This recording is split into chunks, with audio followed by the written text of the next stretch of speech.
The Office é uma série que eu amo. Eu tento deixar isso claro em todos os meus vídeos, porque se você reparar, todos eles têm algum clipe ou uma referência a essa série. E eu faço isso porque eu acho que não existe uma situação da vida real que já não tenha sido retratada ou satirizada em The Office. Mas conforme eu progrido nas minhas infinitas maratonas de reprisar essa série, infelizmente é inevitável que eu compare ela com outras sitcoms que eu já assisti. E o exemplo mais óbvio para fazer isso, pelo menos no meu caso, é com Friends. E não tem exatamente um motivo lógico e claro para isso acontece simplesmente porque Friends é a única outra série de comédia que eu reassisti tantas vezes quanto The Office. E no geral, eu diria que eu gosto levemente mais de The Office do que de Friends, por alguns motivos. Friends obviamente sofre de algumas marcas da época que estão muito datadas hoje em dia, como as risadas de fundo que sinceramente eu não consigo entender como alguém conseguiria suportar isso em uma série atual. Eu me sinto um completo imbecil ouvindo essas risadas, é como se a série tivesse minha visão na hora certa de rir, por mais que algumas dessas piadas sejam horríveis. Anybody know a good tailor? You need some clothes altered? No, I'm just looking for a man to draw on me with chalk. E a outra coisa datada de Friends é a mais óbvia, as piadas que não envelheceram bem, pra dizer o mínimo.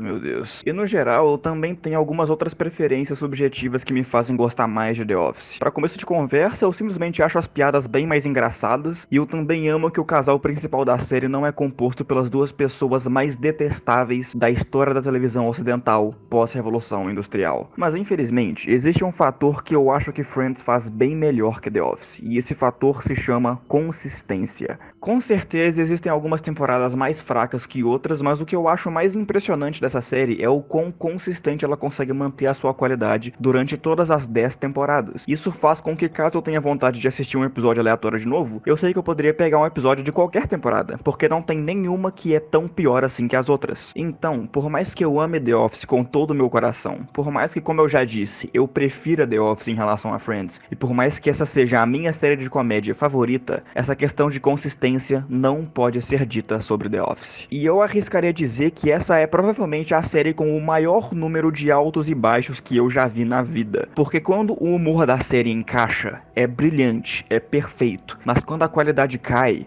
eu tenho vontade de morrer. Mas quando ficou evidente que a série como um todo começou a entrar em declínio? Isso é uma coisa bem debatível, mas a maioria das pessoas concorda que The Office afundou depois que o Michael, o protagonista, foi embora da série, no final da 7ª temporada. E eu concordo parcialmente com isso, porque o Michael era o coração da série, o rosto da série. Quando você pensa em The Office, você pensa no Michael. Não é uma coincidência que 90% das frases e memes icônicos da série são protagonizados por ele. Ele é o personagem que sempre recebe a maior quantidade de atenção e tempo de tela em quase todo o episódio. Então continuar fazendo a série, mesmo depois de o Steve Carell sair, sei lá, parece errado. E essa é sim uma das causas de as 2 últimas temporadas serem bem medíocres, especialmente quando comparadas com as outras 7. E eu vou falar sobre elas mais pra frente. Mas pra ser sincero, eu já consigo enxergar os sinais do declínio dessa série algumas temporadas pra trás. E mais especificamente na temporada 6. Porque até ali, eu acho justo dizer que as primeiras 5 temporadas foram muito boas. Eu não tenho dúvida de que elas foram o auge da série, com a minha favorita sendo a segunda. Eu sei que muita gente desgosta da temporada 1, mas eu sempre gostei dela, pra ser sincero. E ela só tem 6 episódios de qualquer forma, então não é grande coisa. Mas quais sinais da 6ª temporada começam a indicar que talvez já estivesse na hora de acabar a série ali? O que acontece com praticamente todas as séries de comédia desse tipo é que os episódios sempre têm que começar e acabar mais ou menos sem alterar o status quo da história tanto assim. Óbvio que grandes acontecimentos mudam sim as coisas eventualmente, como o casamento do Jimmy e da Pam, por exemplo, mas as circunstâncias da série não foram tão alteradas assim quando você parar pra pensar, porque a maioria dos episódios escritos depois que eles ficam juntos poderiam ser escritos antes deles ficarem juntos. E isso não é uma coisa necessariamente ruim.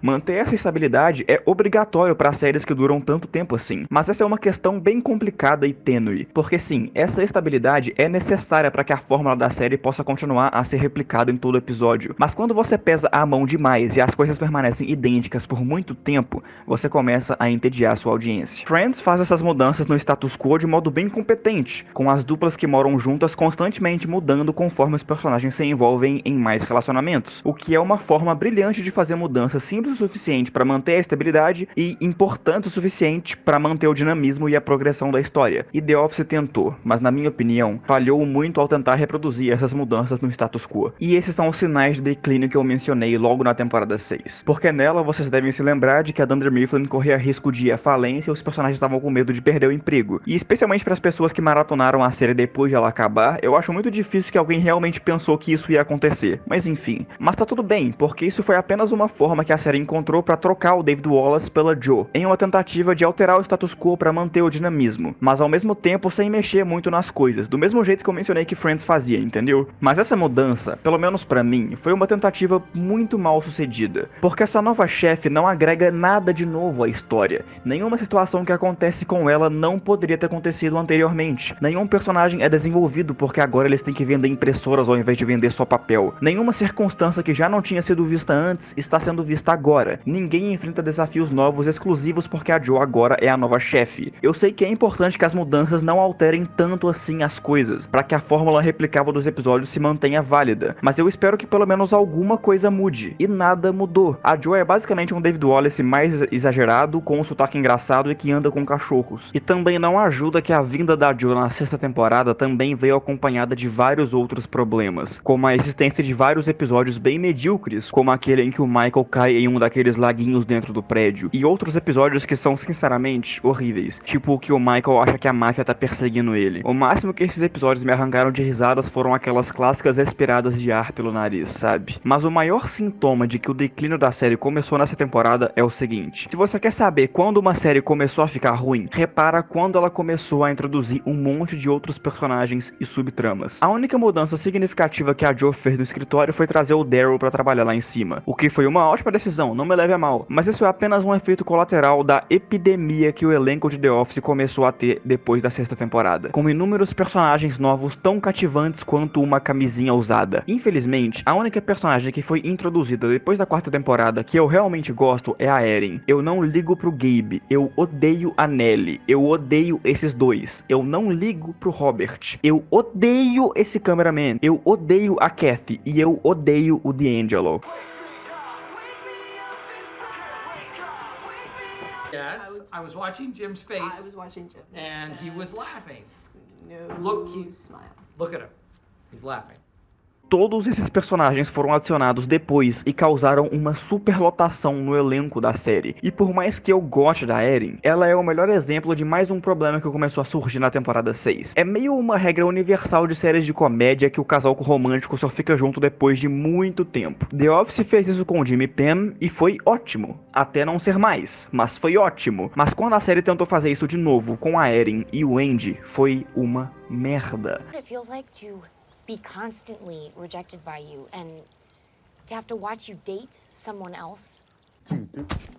Porque essa nova trama, novamente, não adiciona absolutamente nada de novo, tanto pra história quanto pro desenvolvimento dos personagens. Isso é uma coisa que só piora. Eles começam a enfiar os personagens em um monte de triângulos amorosos ridículos, que tem como único propósito evitar que o casal inevitavelmente fique junto. Então primeiro eles botam a Erin pra namorar o Gabe e o Andy fica com ciúmes, e depois eles botam o Andy pra namorar aquela moça lá, e a Erin fica com ciúmes. E eles só ficam juntos de fato quase 3 temporadas depois, apenas pra chegar na última e eles se separarem de novo. Então qual foi o ponto disso tudo? Nada disso é ruim, se eu vou ser sincero, nada disso é tão mal feito assim, mas é só uma versão repetida, piorada e menos engajante do romance que nós já vimos com Jim e Pam. Mas olha, nenhum desses problemas torna a série inassistível, de jeito nenhum. Eu acho sim que a qualidade caiu muito a partir da temporada 6, mas não é como se a série se tornasse ruim ao ponto de ser uma ofensa pessoal pra mim, né?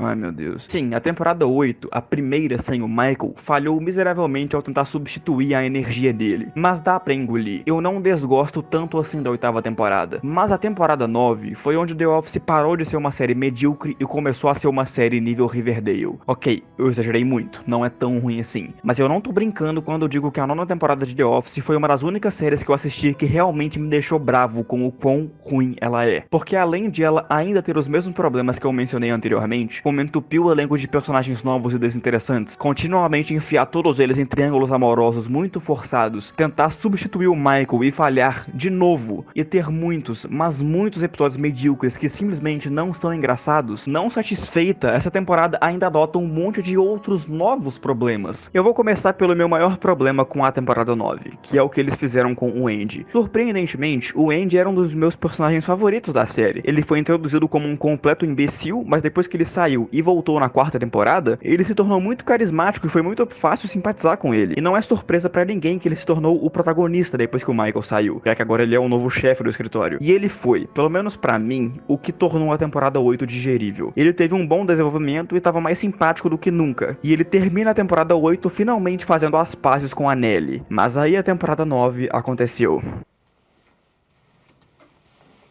Hey, all right. Whoa, you suck. Reza a lenda que é porque o ator se desentendeu com os roteiristas ou algo assim, mas eu não achei isso em nenhuma fonte confiável, então não vou afirmar nada. Mas meu Deus do céu, o que eles fizeram com o Andy nessa temporada é imperdoável. Ele literalmente se transformou em uma pessoa diferente de uma temporada pra outra. Ele foi de um cara retardado, sim, mas carismático, simpático e fácil de torcer por ele, e se tornou um psicopata. E vamos considerar que isso realmente foi a intenção dos roteiristas. Por quê? Por que alguém faria isso com o Andy? Por que você jogaria todo o desenvolvimento que ele teve por 4 temporadas e de repente fazer ele recuperar tudo o que tornava ele detestável na terceira temporada? E o pior disso tudo foi como isso impactou o relacionamento que ele tinha com a Erin. Ao invés desse casal, que passou quase 3 temporadas inteiras separados, enquanto a história claramente indicava que eles iam ficar juntos, ao invés de eles terminarem a história juntos, eles simplesmente jogaram tudo isso no lixo e fizeram a Erin ficar com esse cara aí, que eu me recuso a pesquisar o nome. Eu sei lá, velho, isso me deixa nervoso de verdade. Como em uma temporada eles conseguiram estragar tudo o que fizeram com esse personagem, que diga-se de passagem era uma das únicas coisas boas depois que o Michael saiu. Não tem problema um personagem ter um arco de regressão. Eu na verdade acho isso muito foda, mas você não pode simplesmente achar que uma nova temporada é uma desculpa pra você mudar completamente um personagem. A oitava literalmente acaba com ele fazendo as pazes com a Nelly, e a nona começa com ele infernizando a vida dela. E esse nível de inconsistência é de uma mediocridade, de uma pobreza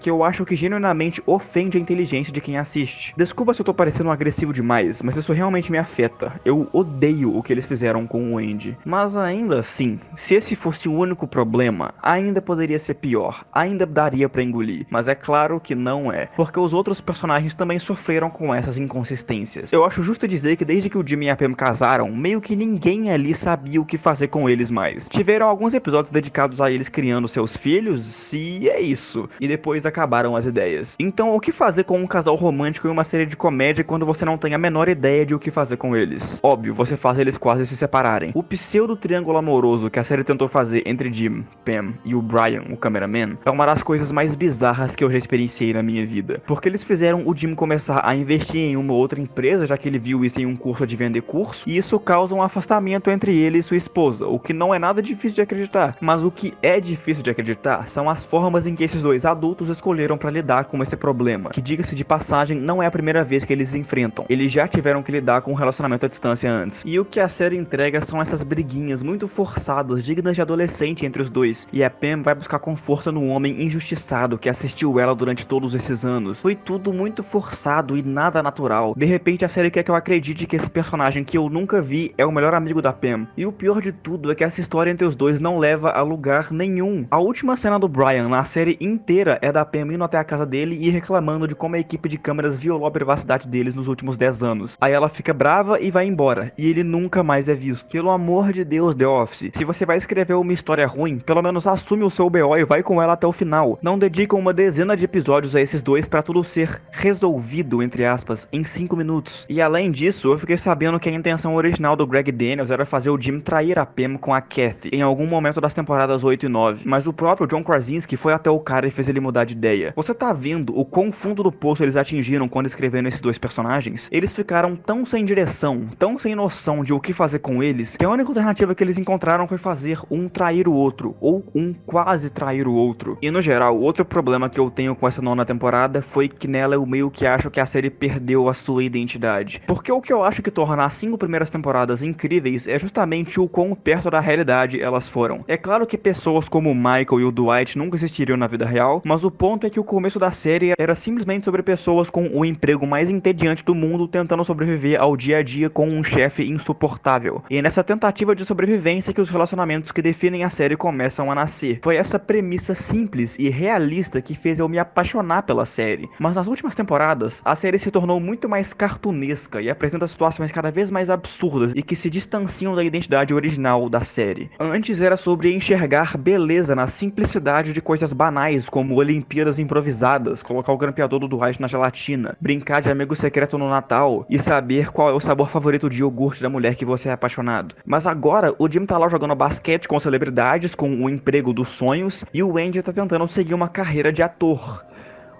O quê? Eu entendo que essa parte é mais birra minha e talvez você discorde de mim, mas essa última temporada pra mim perdeu a essência da série. Ela deixou de ser relativamente realista e se tornou excessivamente ridícula. Ela deixou de ser simplista e se tornou romantizada. E pra mim, isso perde o que fazia a série se destacar em relação às outras. Na temporada 9, The Office parou de ser The Office e se tornou qualquer outra série de comédia. I can't remember the last time someone made me dinner.